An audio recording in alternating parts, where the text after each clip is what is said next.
Thank you for watching the Andy's Randomness channel. Please feel free to like and subscribe and to follow Andy's Randomness on Twitter and Instagram at Andy's Randomness.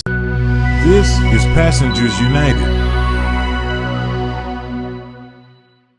Our next speaker is Andy Pollock and remote. Good morning, everyone. My name is Andy Pollock, and I am a member of Passengers United. So, like the other previous speakers have been saying, why are we having this meeting at 8:30 in the morning when I'm first barely waking up and having my first cup of coffee? You know, it really doesn't make any sense, and I agree with what the other speakers have been saying. This meeting does need to be later in the day so we can address all of our safety concerns. And specifically, I want to talk about subway safety. In the past couple of months, I've been avoiding the subway at all costs due to the rising crime.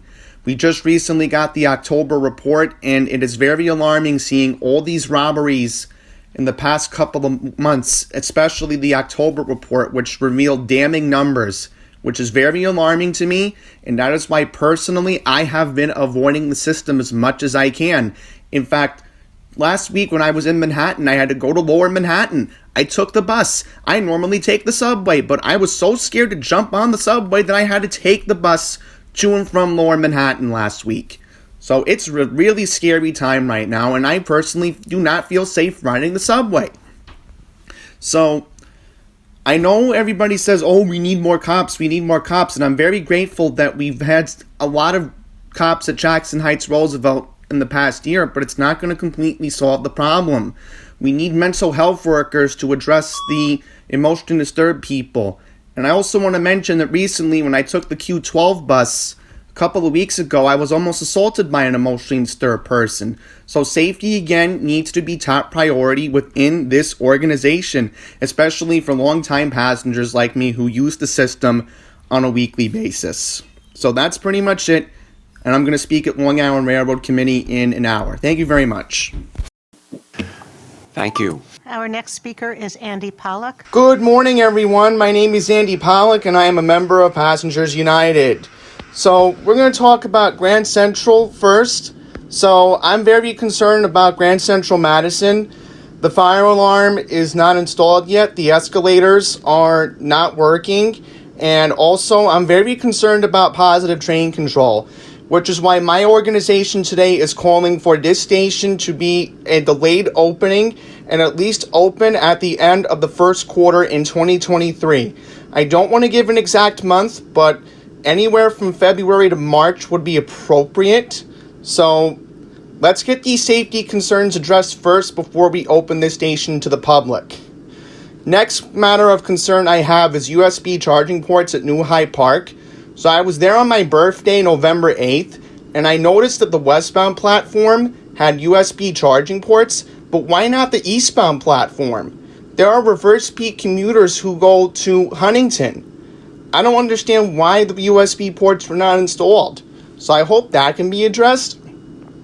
Also at Auburndale, we would like USB charging ports at Auburndale. Bayside has them, and I think Broadway has them. So that's all I have to say for now. There are other speakers who are patiently waiting. So thank you very much for hearing me out, and I will speak at New York City Transit. Our next speaker will be Andy Pollock. Good morning, Richard. Good morning, Hada, and good morning, everyone. So, two things I'm going to bring up this month. Number one, I'm sure, as you all know, and everybody knows this, that I am a Fresh Meadows, Queens resident. And recently, my New York State Assemblywoman Nili Rosick has brought to my attention about the Q73 bus route that would go along 73rd Avenue. This route is infeasible because during rush hour from 182nd Street to 188th Street, the traffic light over at 185th Street and especially at 188th Street causes too much gridlock.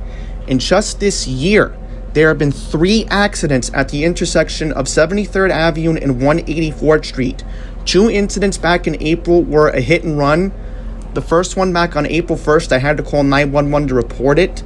And I got home from work yesterday, and guess what? A Honda rear-ended a Toyota, just so that way the driver of the Honda can make up time using the stop signs on 184th Street. So this route is clearly not going to work. We need to go back to the drawing board. And honestly, somebody probably just came up with this route with a computer and not physically being at the location. And the next point I want to make up, 6-minute service. It's not feasible right now. We have a staffing shortage. It's not going to work. McKinsey and Company has projected that the MTA will not have full staffing until the year 2025. All right, you can look this up. McKinsey and Company did their own research. So whoever's coming up with the 6-minute idea, it's not going to be feasible for at least another 3 to 4 years.